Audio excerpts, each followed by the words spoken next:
ஓம் சாந்தி. எல்லோரும் குஷியாக இருக்கிறீங்களா? 9/3/2026 சாக்கார முரளி பாப்தாதா சொல்கிறாங்க, இனிமையான குழந்தைகளே, எல்லோருக்கும் நன்மை செய்கிறது தான் பாபாவுடைய பார்ட். ஸோ அதே மாதிரி அவருடைய குழந்தைகளாகிய நாமளும் எல்லோருக்கும் நன்மை செய்யக்கூடிய கல்யாணக்காரி ஆகணும். ஸோ அதனால் உங்களுக்கும் நன்மை செஞ்சுக்கோங்க, மற்றவங்களுக்கும் நன்மை செஞ்சுக்கோங்க. இல்லை, மற்றவங்களுக்கு சேவை செஞ்சுட்டு சுய புருஷார்த்தம் பண்ணாமல் விட்டுறக்கூடாது. அதுதான் தனக்குத்தானே செய்கிற நன்மை. ஸோ தனக்கும் நன்மை செய்யணும், மற்றவர்களுக்கும் நன்மை செய்யணும். கேள்வி: குழந்தைங்களுடைய ஒரு விசேஷ குணத்தை பார்த்து பாபாவுக்கு ரொம்ப சந்தோஷம். என்ன விசேஷ குணம் தெரியுமா? ஏழை குழந்தைங்க பாபாவுடைய யஜ்யத்துக்கு 8 அணா, 1 ரூபாய் இப்படிலாம் அனுப்புகிறாங்க. ஸோ இதுக்கு கைமாறாக பாபா எங்களுக்கு மாளிகை கொடுங்கன்னு கேட்குறாங்க. பாபா சொல்கிறாரு, குழந்தைகளே, இந்த 1 ரூபாய் கூட சிவபாபாவுடைய யஜ்யத்தில் சேமிப்பாயிடுச்சு. ஸோ இதோடைய பலனாக 21 ஜென்மங்களுக்கு உங்களுக்கு மாளிகை கிடச்சிடும். இல்லையா? 1 ரூபாய் கொடுத்ததுக்கு அங்கே மாளிகை கிடச்சிடும்ன்றார். அதுவும் 21 பிறவிக்கு. அதுதான் சுதாமாவுடைய உதாரணம் சொல்கிற விஷயம். எந்த செலவும் இல்லாமல் குழந்தைகளாகி உங்களுக்கு உலக ராஜ்யமே கிடைக்கிது. ஸோ அப்போ ஏழை குழந்தைங்க தனக்கிட்ட இருக்கக்கூடிய கொஞ்சம் நெஞ்சத்தையும் யஜ்யத்தில் கொடுக்கறதுடைய பலன் இது. அதுதான் சொல்கிறாரு. ஏன்னா பணக்காரர்கள் 1000 ரூபாய் கொடுத்தாலும் அவங்களுக்கு 1000 ரூபாய் பெரிய விஷயமே கிடையாது. ஆனால் ஏழை 1 ரூபாய் கொடுத்தாலும் அவனுக்கு அது ரொம்ப பெரிய விஷயம். இல்லை, அவங்ககிட்ட இருக்கிறதே அதுவாக கூட இருக்கும். ஸோ அதையே கொடுக்குற அந்த குணம் ஏழைகளுக்கு தான் இருக்குது.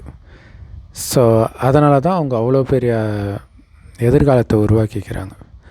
அதனால தான் ஏழை குழந்தைங்களுடைய இந்த விசேஷ குணத்தை பார்த்து பாபா ரொம்ப சந்தோஷப்படுறார்.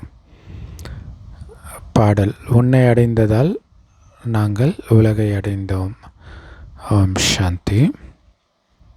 பாபா கிட்டேருந்து இப்போ எல்லையற்ற ஆஸ்தி அடைஞ்சிட்டு இருக்கிறோம் அப்படின்னு புரிஞ்சிருக்கிறோம்.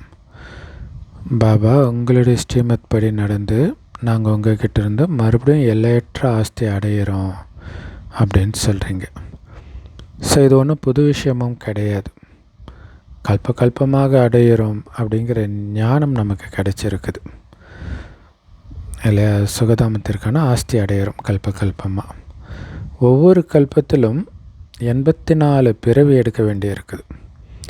உண்மையிலே நாம் எல்லையற்ற தந்தைகிட்டேருந்து 21 பிறவிகளுக்கான ஆஸ்தியை அடையிறோம். ஸோ பிறகு கொஞ்சம் கொஞ்சமாக அதை இழக்கிறோம். ஸோ இது அழிவற்ற ஏற்கனவே உருவாக்கப்பட்ட விளையாட்டு. உங்களுக்கு பாபா கிட்டேருந்து இப்போ பாலனை கிடைக்கிது. நாடகத்தில் நமக்கு தான் அதிக சுகம் இருக்குதுன்னு நமக்கு தெரியும். ஸோ அதே மாதிரி கடைசி நாட்களில் ராவணன் மூலமாக அதிக துக்கத்தையும் நாம் தான் அடையிறோம். ஏன் பாபா குழந்தைங்க கஷ்டப்படுறாங்கன்னா இதுதான் காரணம். இல்லை, அவ்வளோ சுகத்தை பார்த்தோம். இத்தனைக்கும் 3/4 பங்கு சுகம், 1/4 பங்கு தான். ஆனால் அதுவும் அதிகமாக அடையிறோம். இப்போ நீங்கள் ரொம்ப கம்மியானவர்களாக இருக்கிறீங்க. இன்னும் போக போக நிறைய பேர் ஆகிடுவீங்க. மனிதன்லேருந்து நிறைய பேர் தேவதையாக ஆகிறதுக்காக வருவாங்க. கல்பமாக நம்ம பாபா கிட்டேருந்து ஆஸ்தியை அடையிறோன்னு கண்டிப்பாக புரிஞ்சுக்குவாங்க. யாரெல்லாம் ஞானம் பெறுகிறார்களோ அவங்க ஞானக்கடல் தந்தை மூலமாக சிருஷ்டியுடைய முதல் இடைக்கடையின் ஞானத்தை நாம் அடைஞ்சிட்டு இருக்கிறோன்னு புரிஞ்சுக்குவாங்க. ஏன்னா பாபா தான் ஞானக்கடலாக பதிதமானவர்களை பாவனமாக்கக்கூடியவராக இருக்கிறார். அதாவது தூய்மையாக்கிறார். அதன் மூலமாக முக்தி, ஜீவன் முக்திக்கு அழைச்சிட்டு போகிறார். நிறைய பேர் குருமார்கள் கிட்ட போகிறாங்க. கடைசியில் குருக்களை எல்லாம் விட்டுட்டு இங்கே ஞானம் எடுப்பாங்க. ஸோ இப்போ உங்களுக்கு இந்த ஞானம் கிடைச்சிருக்குது. இதுக்கு முன்னாடி நாம் கூட அஞ்ஞானியாக தான் இருந்தோம். சிருஷ்டி சக்கரம் எப்படி சுற்றுது, சிவபாபா பிரம்மா விஷ்ணு சங்கர் யார் போன்ற எதுவுமே யாருக்கும் தெரியல. நமக்கும் தெரியாமல் தான் இருந்தோம். இப்போ தான் நாம் தான் உலகத்துக்கு எஜமானராக இருந்தோம் அப்படின்னு தெரிஞ்சுக்கிட்டோம். அதனால் உங்களுடைய புத்தியில் அந்த அளவுக்கு அதிக போதை இருக்கணும்.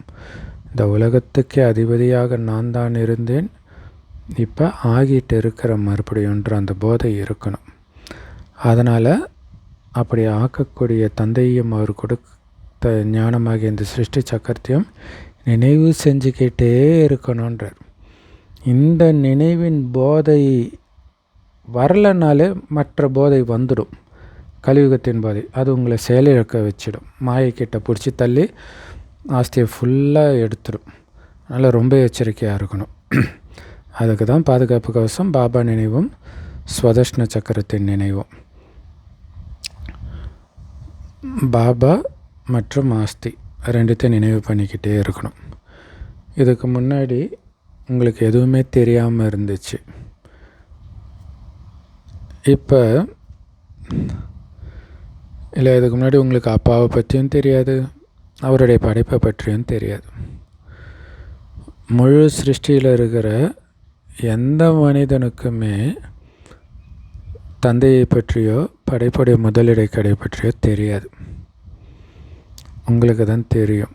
அதனால தான் சூத்ரன்லேருந்து இப்போ நீங்கள் பிராமணன் ஆகியிருக்கிறீங்க. பாபா தன்னுடைய எல்லா குழந்தைங்கக்கிட்டேயும் பேசிகிட்டு இருக்கிறார்.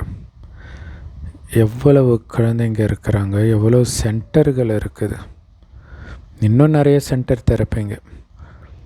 ஸோ இதுக்கு முன்னாடி நாம் எதுவுமே தெரியாமல் இருந்தோம் அப்படின்னு பாபா நமக்கு புரிய வைக்கிறார். இப்போ தான் வரிசைக்கிரமான முயற்சிப்படி புரிஞ்சுக்கிறோம். நாம் தந்தை மூலமாக பதீதத்திலிருந்து தூய்மையாக ஆகிட்டு இருக்கிறோம். ஸோ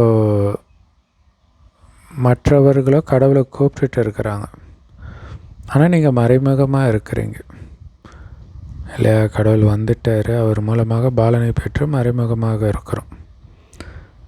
பிரம்மா குமாரிகள்னு சொல்கிறாங்க, ஆனால் இவங்களுக்கு யார் இந்த படிப்பை சொல்லிக் கொடுக்குறாங்கன்னு புரிஞ்சுக்கிறது கிடையாது. எந்த சாஸ்திரத்துலேயும் எழுதப்படவும் இல்லை.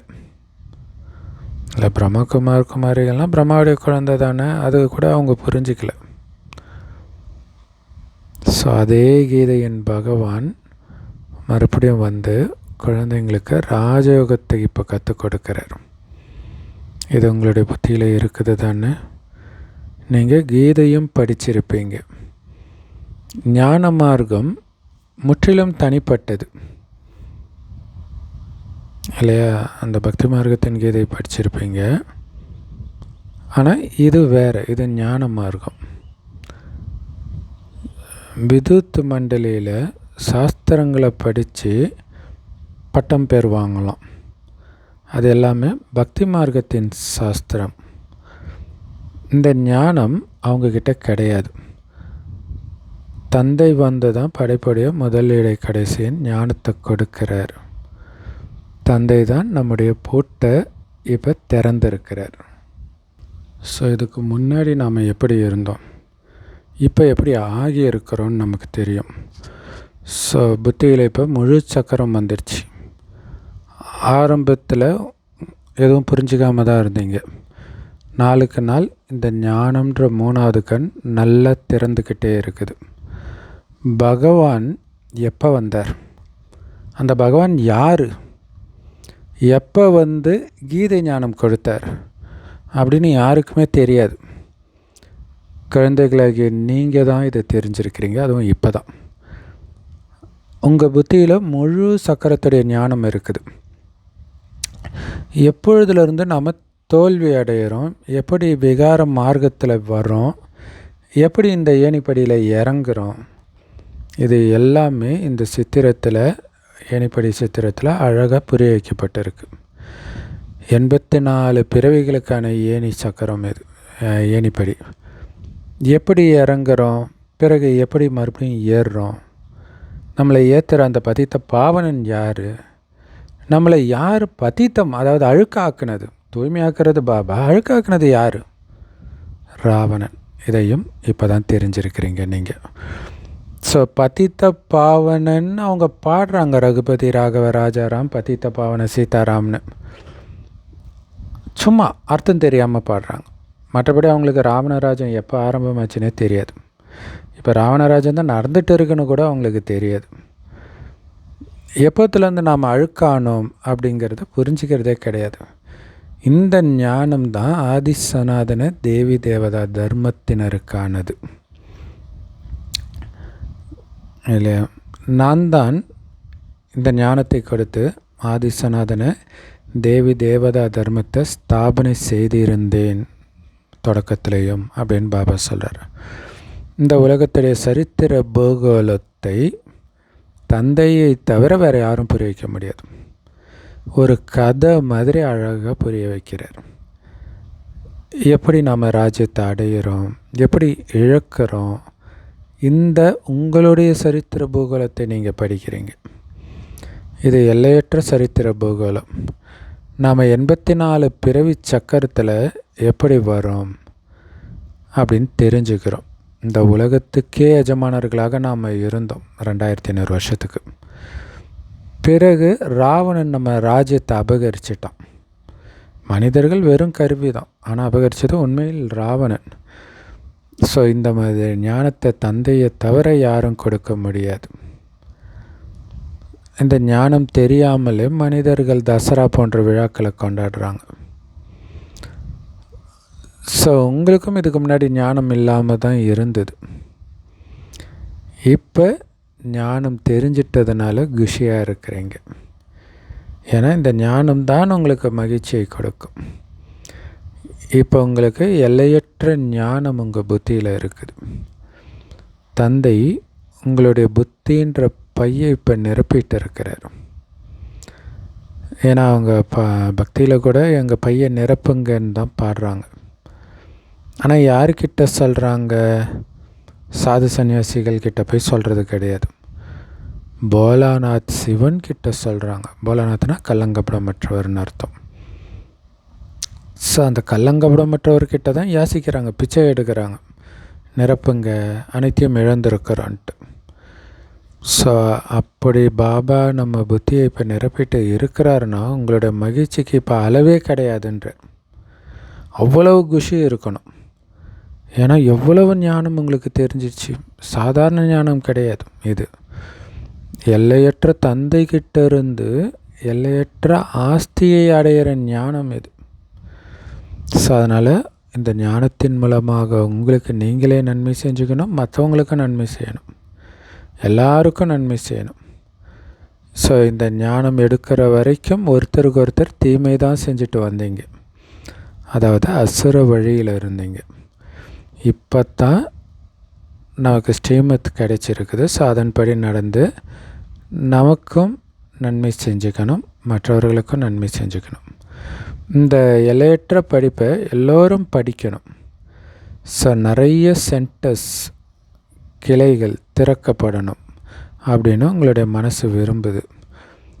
பாபா கண்காட்சிக்கான படங்களை கொடுங்க, ப்ரொஜெக்டர் கொடுங்க, நாங்கள் கிளைகளை திறக்கிறோம் அப்படின்னு சொல்கிறீங்க. ஸோ எந்த ஞானத்தின் மூலம் எங்களுக்கு எல்லையற்ற குஷி கிடைச்சிதோ அதே ஞானத்தை கொடுத்து மற்றவர்களுக்கும் எல்லையற்ற குஷி அனுபவம் செய்ய வைக்கணும் பாபா நாங்கள் அப்படின்னு விரும்புகிறீங்க. நாடகப்படி இல்லையா, நமக்கு குஷி கிடச்சதுன்னா அதை மற்றவங்களுக்கும் கொடுக்கணும் தானே. சார் நாடகப்படி இந்த முயற்சியும் குழந்தைங்க பண்ணிட்டு தான் இருக்கிறாங்க. பாரதம் மறுபடியும் சொர்க்கம் ஆக்கிறதுக்காகத்தான் பாபா பாரதத்துக்கு வந்திருக்கிறார், பாரதத்தை சொர்க்கமாக்க. இதுக்கு முன்னாடி நாம் நரகவாசிகளாக இருந்தோம், இப்போ சொர்க்கவாசிகளாக ஆகியிருக்கிறோம். இந்த சக்கரம் உங்கள் புத்தியில் சுற்றிக்கிட்டே இருக்கணும் இல்லையா. சொர்க்கவாசியாக இருந்தேன், நான் நரகவாசி ஆகிட்டேன், இப்போ மீண்டும் சொர்க்கவாசியாக ஆகிட்டு இருக்கிறேன் அப்படிங்கிறத திரும்ப திரும்ப நினைக்கும் பொழுது தான் குஷியாக இருக்க முடியும்.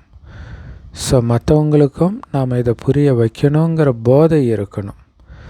நம்ம தந்தைகிட்ட இருந்து ஞானம் அடைஞ்சிட்டு இருக்கிறோம். ஸோ இதை தெரியாத உங்களுடைய மற்ற சகோதர சகோதரிகளுக்கும் இந்த ஞானத்தை சொல்வது, இந்த வழியை சொல்கிறது உங்களுடைய கடமை. ஸோ பாபாவுடைய பாகம் எல்லாருக்கும் நன்மை செய்கிறது.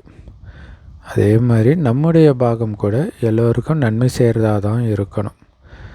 பாபா நம்ம எல்லோரையும் கல்யாணக்காரியாக, அதாவது நன்மை செய்பவர்களாக ஆக்கியிருக்கிறார். ஸோ அப்போ தனக்கும் நன்மை செஞ்சுக்கணும், மற்றவர்களுக்கும் நன்மை செய்யணும். நீங்கள் இந்த கிளைக்கு போய் சேவை செய்யுங்கன்னு பாபா சொல்கிறார். ஸோ ஒரே இடத்துல உட்காந்து நான் இந்த இடத்துல மட்டும்தான் சேவை செய்வேன்னு இருக்கக்கூடாது. யார் எந்த அளவுக்கு புத்திசாலியாக இருப்பாங்களோ அந்த அளவுக்கு சேவை பண்ணணும் அப்படிங்கிற ஆர்வம் அவங்களுக்குள்ளே இருக்கும்ன்றார் இல்லையா. ஞானம் தெரிஞ்சிடுச்சுன்னா கம்முன்னு இருக்க மாட்டாங்க. அப்படி கம்முன்னு இருந்தாங்கன்னா அவங்களுக்குள்ள ஞானம் இல்லைன்னு பாபா சொல்கிறார்.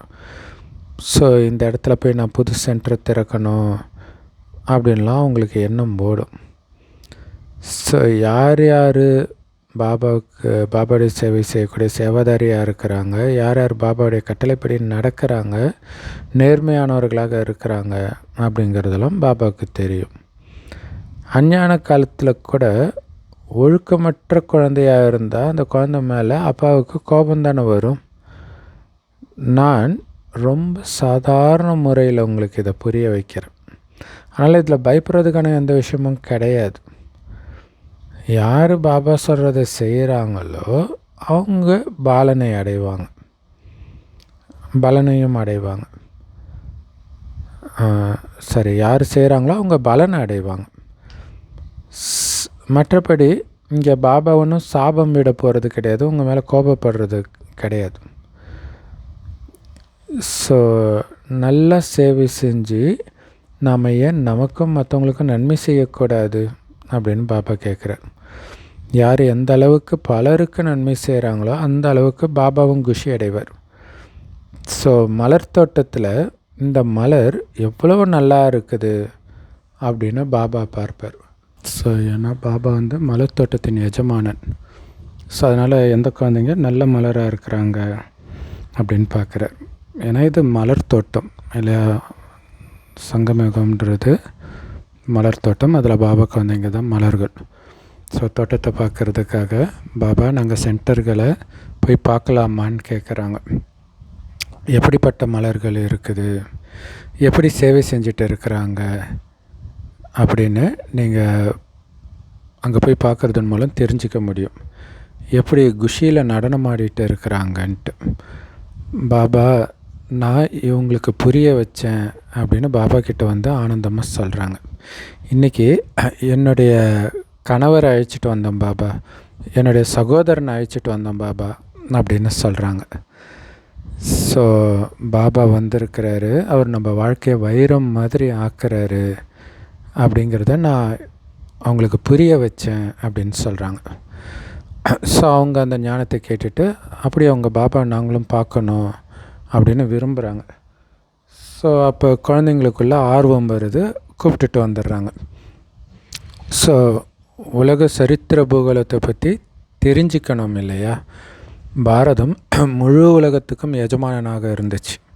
ஆனால் இப்போ என்ன நிலையில் இருக்குது அப்படின்னு நீங்களே முடிவிடுங்க. சத்தியுகம் திரேதாயுகத்தில் எவ்வளவு சுகம் இருந்துச்சு. இப்போ மீண்டும் பாபா அதே உலகத்திற்கு எஜமானர்களாக நம்மளை ஆக்கிட்டு இருக்கிறார். கடைசியில் உலகத்தில் நிறைய குழப்பம் ஏற்படும்னு உங்களுக்கு தெரியும். ஆல்ரெடி ஏற்பட்டுக்கிட்டு இருக்கிறத பார்க்குறோம் இல்லையா. இப்போ யுத்தம், ஈரான் யுத்தம், இதெல்லாம் யுத்தம் ஒருபோதும் முடிவடையாது. எல்லாம் தானே நினைக்கிறாங்க முடியும்னு. ஆரம்பித்த எந்த யுத்தமும் நிற்கலப்பாங்க. உக்ரைன் யுத்தம் நடந்துகிட்டு இருக்குது, பாலஸ்தீன யுத்தம் நடந்துகிட்டு இருக்குது, இன்னும் அதிகமாக தான் ஆகுது. இப்போ வளைகுடா நாடுகள்லேயும் யுத்தம் ஸ்டார்ட் ஆகிடுச்சு. ஸோ எங்கேயாவது யுத்தம் நடந்துக்கிட்டே தான் இருக்குது. உலகம் ஃபுல்லாக யுத்தம் இல்லாமல் இருக்குது அப்படின்னு ஒரு செகண்டு கூட சொல்ல முடியாத மாதிரி இருக்குது. எங்கே பார்த்தாலும் சண்டை தான் நடக்குது.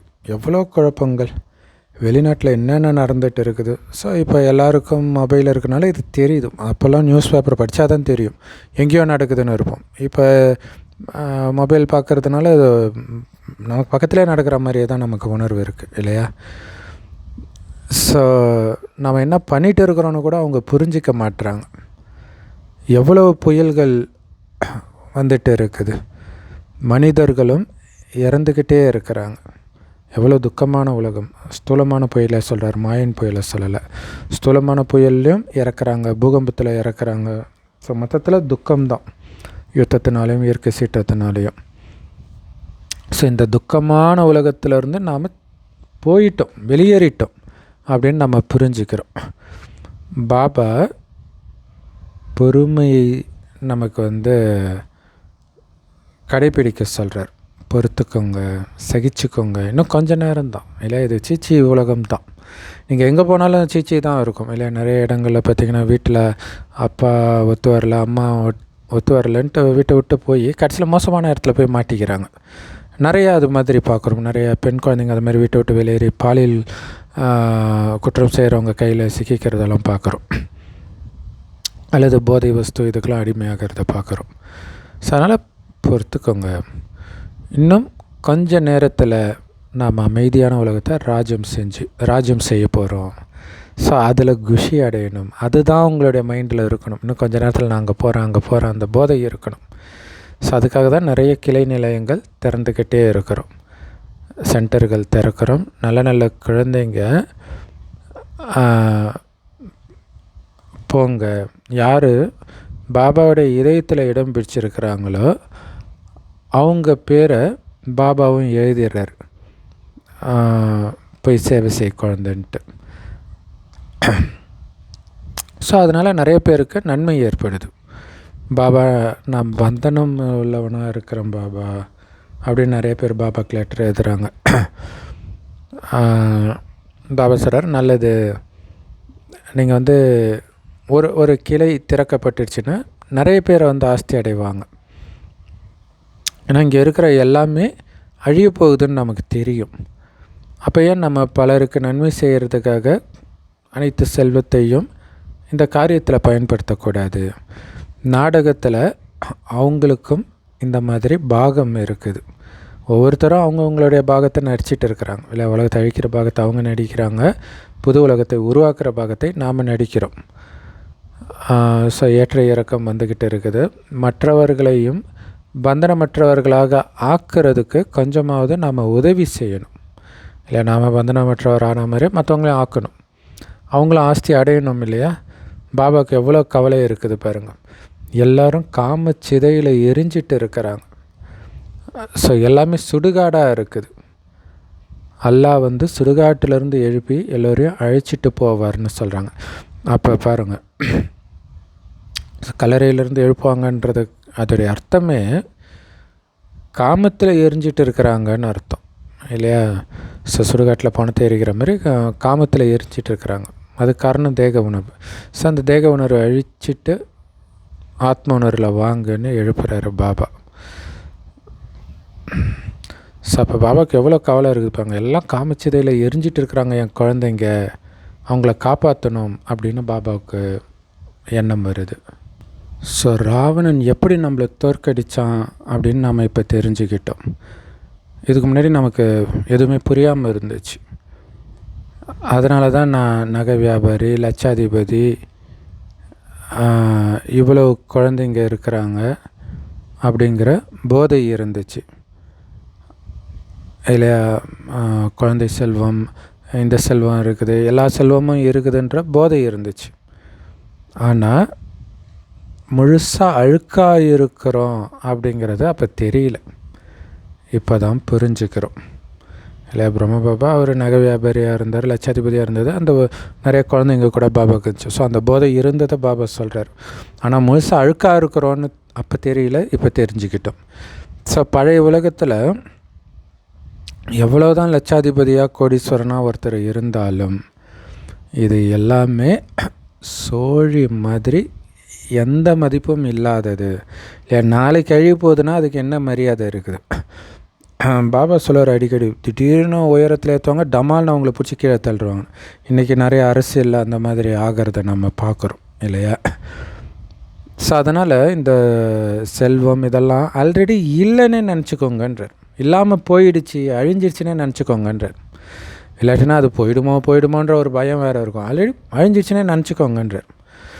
ஸோ மாயையும் எவ்வளோ பிரபலமாக இருக்குது, எவ்வளோ ஸ்ட்ராங்காக இருக்குது. குழந்தைகளே, நிறைய கிளை நிலையங்களை திறங்க, அதன் மூலம் பலருக்கு நன்மை ஏற்படும்னு பாபா சொல்கிறார். ஸோ அதிலும் குறிப்பாக ஏழைகள் சீக்கிரமாக எழுந்திரிச்சிடுவாங்க. பணக்காரர்கள் முழுசாக விழிப்படைகிறது கொஞ்சம் கஷ்டமாக தான் இருக்குது. ஏன்னா அவங்களுக்கு அந்த செல்வத்தின் போதையில் இருக்கிறாங்க. மாயை முற்றிலும் தன்னுடைய வசத்தில் அவங்கள அழைச்சிட்டு வந்துடுது. ஸோ அதனால் ஏழைகள் ஈஸியாக இந்த ஞானத்தை எடுப்பாங்கன்றார். இதை புரிய வைக்கும்போது புரிஞ்சிக்கிறாங்க பணக்காரர்கள். ஆனாலும் இதை எப்படி விடுறது, இவங்கள மாதிரி எல்லாத்தையும் விட்டுடணுமே அப்படிங்கிற பயம் வருது அவங்களுக்கு. அதிர்ஷ்டத்தில் இல்லைன்னா முன்னேற முடியாது, விடுதலை அடையிறது கஷ்டமாக இருக்குது. உண்மையிலே இது சீச்சி உலகம் அப்படின்னு அந்த நேரத்தில் வைராக்கியம் வந்துடுது. ஸோ புரிய வைக்கும்போது அப்படி ஒரு வைராக்கியம் வருது. அப்புறம் அவ்வளோதான், மறந்துடுறாங்க, அங்கேயே விட்டுடுறாங்க வைராக்கியத்தை. கோடியில் சிலர் தான் வெளிப்படுறாங்க, இந்த ஞானத்தை எடுக்கிறாங்க. மும்பையில் 100 கணக்கில் வராங்க. இருந்தாலும் சிலருக்கு மட்டும்தான் தாக்கம் ஏற்படுது. எதிர்காலத்தை கொஞ்சமாவது உருவாக்கிக்கணும்னு நினைக்கிறாங்க. சோழிக்கு பதில் நமக்கு வைரம் கிடைச்சிடும். ஸோ பெட்டி படுக்கைகள் எல்லாத்தையும் சொர்க்கத்துக்கு மாற்றல் செய்யுங்கள்னு பாபா சொல்கிறார். அங்கே 21 பிறவிக்கு உங்களுக்கு ராஜ்ய பாக்கியம் கிடைக்கும். ஸோ அதனால் சிலர் ₹1 எட்டனா, அதாவது 50 பைசா கூட அனுப்பி வைக்கிறாங்க. உங்களுடைய ₹1 கூட சிவபாபாவுடைய பொக்கிஷத்தில் சேமிப்பாயிடுது அப்படின்னு பாபா சொல்கிறார். ஸோ அதனால் உங்களுக்கு 21 பிறவிக்கு மாளிகை கிடச்சிடும். அதுக்கான இன்சூரன்ஸ் இது இப்போ கொடுக்கறது.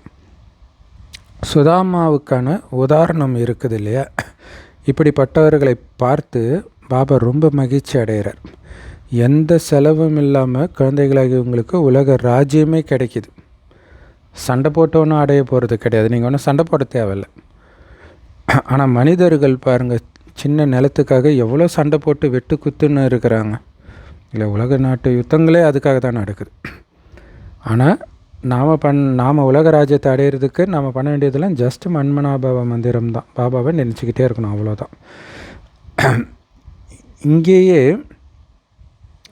அதாவது மதுபன்லே இருக்கணும், அப்போ தான் நம்ம இதெல்லாம் பண்ண முடியும்னா அவசியம் கிடையாது. நடந்தாலும் காரியம் செஞ்சாலும் அப்பாவையும் ஆஸ்தியும் நினைவு செஞ்சுக்கிட்டே இருங்க, குஷியாக இருங்க. ஸோ அதேமாரி சாப்பிட்ற உணவு முறையிலும் சுத்தமாக வச்சுக்கோங்க, சுத்தமான உணவு சாப்பிடுங்க. இளவரசன் ஆகிற அளவுக்கு நம்முடைய ஆத்மா எந்த அளவுக்கு தூய்மை ஆகி இருக்குது அப்படின்னு உங்களுக்கே தெரியும் தானே. ஸோ அதனால் அப்படி ஆக்கிக்கணும். இன்னும் போக போக உலகத்தினுடைய நிலைமை ரொம்ப மோசமாக ஆகியே தீரும். சாப்பிட்றதுக்கு உணவு கிடைக்கல அப்படின்னா புல் சாப்பிட ஆரம்பிச்சிடுவாங்க. ஆல்ரெடி பாலஸ்தீனில் சாப்பிட்டுட்டு இருக்கிறாங்க. ஸோ பிறகு என்னாலெல்லாம் வெண்ணெய் இல்லாமலாம் சாப்பிட முடியாது, நெய் இல்லாமல் சாப்பிட முடியாது, நான்வெஜ் இல்லாமல் சாப்பிட முடியாது அப்படிலாம் சொல்ல முடியாது. சாப்பாட்டுக்கே எதுவும் இருக்காது, அப்புறம் எங்கே அதெல்லாம் சாப்பிட்றது? ஸோ எதுவுமே கிடைக்காது.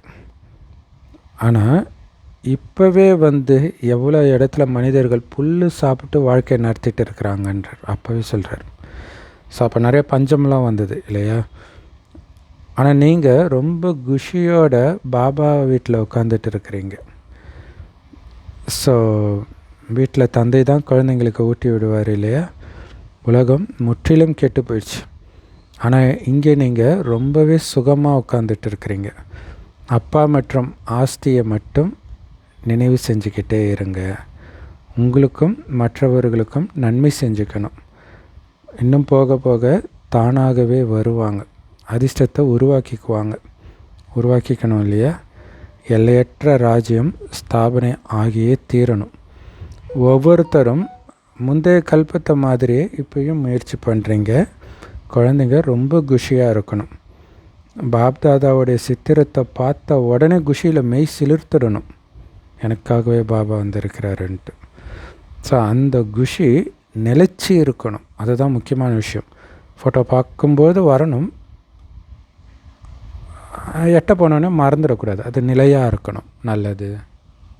அற்புதமான முரளி கொடுத்த அன்பான தாய் தந்தை பாப்தாதாவுக்கு அன்பு நினைவுகள் மற்றும் காலை வணக்கம். பாப்பா சொல்கிறாங்க, எப்போவுமே அளவற்ற குஷியில் இருக்கணும் அப்படின்னா எல்லையற்ற ஞான புத்தியில் அசு போட்டுக்கிட்டே இருக்கணும். அப்போ தான் அளவற்ற குஷியில் இருக்க முடியும். எல்லையற்ற ஞானத்தை அசை போடணும். அதுதான் முக்கியம். சொர்க்கத்துக்கு போயிட்டு இருக்கிறேன், உலகம் அழிய போகுது, அது மைண்டில் இருந்துக்கிட்டே இருக்கணும். ஸோ ஞான ரத்தினங்கள்னால் உங்கள் புத்தின்ற பையை நிரப்பி வச்சுக்கணும். அதன் மூலமாக உங்களுக்கும் மற்றவர்களுக்கும் நன்மை செய்யணும். ஞானத்தில் ரொம்ப ரொம்ப புத்திசாலியாகணும். எதிர்கால 21 பிறவிக்கு ராஜ்ய பாக்கியத்தின் அதிகாரம் அடையணும் அப்படின்னா உங்களுடைய பெட்டி படுக்கை எல்லாத்தையும் சத்தியுகத்துக்கு மாற்றல் செஞ்சிடணும். அப்படின்னா அர்த்தம் புத்தியெல்லாம் அங்கே தான் இருக்கணும், இங்கே இருக்கக்கூடாது. ஆல்ரெடி அங்கே இருக்கிற அந்த உணர்வில் இருக்கணும். ஸோ இந்த மாதிரி இந்த சீச்சி உலகத்துலேருந்து விடுபடுறதுக்கான யுக்திகளை உருவாக்கிக்கிட்டே இருக்கணும். ஏன்னா பெட்டி படுக்கை அங்கே மாற்றுறது கூட அப்படி ஒரு யுக்தி தான். வரதானம் ஒரு பாபாவுடைய அன்பில் மூழ்கி சதா முன்னேறும் கலையை அனுபவம் செய்கிற வெற்றிமூர்த்தி ஆகுங்கள். அதுக்கு விளக்கம், ஸோ ஒருத்தர் சுய புருஷார்த்தத்திலும் வெற்றி பெறணும், சேவையிலும் முன்னேறணும் அப்படின்னா அதுக்கு முக்கியமான ஆதாரம் என்ன தெரியுமா? பாபா மேலே அசைக்க முடியாத ஆணித்தரமான அன்பு. அதை தான் சேவையிலும் முன்னேற்றம், சுய புருஷார்த்தத்திலும் முன்னேற்றம். இல்லை பாபா மேலே வச்சுருக்கிறேன், ஒருத்தர் மேலே அன்பு வச்சுருந்தா அவங்க சொல்கிறத செய்வோம். ஸோ பாபாவை தவிர வேறு எதுவுமே உங்கள் கண்ணுக்கு தெரியக்கூடாது. அப்போ தான் செய்வீங்க இல்லையா? சுயநலம் இல்லாமல் செய்வீங்க. எவ்வளோ கஷ்டம் வந்தாலும் பண்ணுவீங்க. ஏன்னா பாபாவை தவிர எதுவுமே தெரியாது. அந்த அன்புக்கு முன்னாடி எந்த கஷ்டமும் கஷ்டமாக தெரியாது. ஸோ எண்ணத்திலும் பாபா துணை தான் தெரியும், வார்த்தையிலும் பாபா துணை தான் இருக்கும், உங்களுடைய செயலிலும் பாபாவுடைய துணை தான் இருக்கும். அந்த மாதிரி அன்பில் மூழ்கிய ஆத்மாவுடைய ஒவ்வொரு செயலும் ஒவ்வொரு வார்த்தையும் கேட்குற மற்ற ஆத்மாவையே பாபாவோட அன்பில் இணைச்சிடும். ஸோ பாபாவுடைய துணை அனுபவம் பண்ணுற அந்த அன்பு மற்றவர்களுக்கும் பாபா மேலே அன்பை வர வச்சிடும். ஸோ அந்த மாதிரி பாபாவுடைய அன்பில் மூழ்கிய லவ்லின் ஆத்மாவுக்கு பாபான்ற ஒரு வார்த்தையே மந்திரமாக வேலை செய்யும். அவங்கள தான் ஆன்மீக மந்திரவாதி அப்படின்னு சொல்ல முடியுன்றார். ஆன்மீக மந்திரவாதியாகவே அவங்க ஆகிடுவாங்க, இல்லை அந்த ஒரு வார்த்தையை அவங்கள மாற்றிடுன்றார். ஸ்லோகன், உள்நோக்கு முகமாகி லைட் ஹவுஸ் சொல்கிறாங்க இல்லையா? அப்படி சக்தி மற்றும் ஒளி நிலையில் யார் நிலை பெற்று இருக்கிறாங்களோ அவங்க தான் உண்மையான யோகி ஆத்மா. அவ்யக்தேஸ்வரா, நிச்சயத்தின் அஸ்திவாரத்தை உறுதியாக்கி சதா பயமற்றவராக கவலையற்றவராக இருங்கள். உங்களுக்கு கிடைச்சிருக்கிற சேவையை ரொம்ப பர்ஃபெக்டாக பண்ணணும். அப்படி யார் பர்ஃபெக்டாக இருக்கிறாங்களோ அவங்கள தான் எல்லோரும் நம்பிக்கைக்குரியவர்ன்ற பார்வையில் பார்ப்பாங்க. இவர்கிட்ட ஒரு வேலை செஞ்சால் கரெக்டாக பண்ணிவிடுவார்ப்பா, அந்த ஒரு நம்பிக்கை இருக்கும் இல்லையா? அதே மாதிரி தான் இங்கே கூட யார் பாபாவுடைய சேவையை பண்ணுறாங்களோ அவங்க பாபாவுக்கு நம்பிக்கைக்குரியவராக ஆகிறாங்க இல்லையா? பாபா உங்களை நம்பி ஒப்படைச்சிட்டார், சரி ஓகே இந்த குழந்தை கண்டிப்பாக பண்ணிவிடும் அப்படின்னு நம்பிக்கைக்குரியவராக நீங்கள் இருக்கணும். ஸோ ஒன்று பாபா மேலே உங்களுக்கு அசைக்க முடியாத நம்பிக்கை, இன்னொன்று பாபாவுடைய சேவை மேலே நம்பிக்கை. அந்த மாதிரி நம்பிக்கை உள்ள நிச்சய புத்தி குழந்தைங்க எப்போவுமே கவலைன்னா என்னன்னே தெரியாமல் வெற்றி நிரம்பியவர்களாக இருப்பாங்க. Om Shanti. Love you Bapdada. Thank you Bapdada. குஷியாக இருங்க, குளிர்ச்சியாக இருங்க.